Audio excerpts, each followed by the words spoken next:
આજનો કાર્યક્રમ અહીંયા ગુજરાત પ્રાકૃતિક કૃષિ વિકાસ બોર્ડ અંતર્ગત પ્રાકૃતિક પરિસંવાદ અને સાથે સાથે અહીંયા રાજ્ય સરકારની અને ભારત સરકારની national mission on natural farming અંતર્ગત આ બાયો ઇનપુટ રિસોર્સ સેન્ટરનું એક યુનિટ બનેલું છે, જેના થકી અહીંના વિસ્તારના ખેડૂતોને પ્રાકૃતિક ઇનપુટોનું વિતરણ કરવામાં આવશે.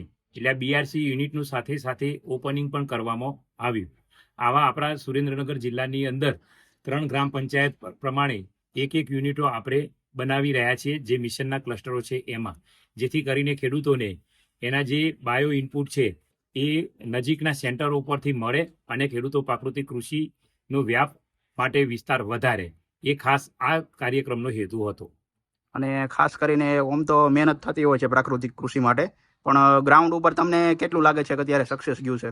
આ ગ્રાઉન્ડ ઉપર આ એક આખો નવો કન્સેપ્ટ છે, બેક ટુ નેચર જવાનો. ધીમે ધીમે ખેડૂતો પ્રાકૃતિક કૃષિના આયામો સમજી રહ્યા છે અને દિન પ્રતિદિન આમાં ખેડૂતોની સંખ્યા વધતી જાય છે અને ખેડૂતોનો પ્રાકૃતિક કૃષિમાં વિસ્તાર પણ વધતો જાય છે અને આવનાર સમયમાં આ વિસ્તાર એક આખો પ્રાકૃતિક કૃષિનું હબ બને એવા ઉજળા સંજોગો મને દેખાય છે.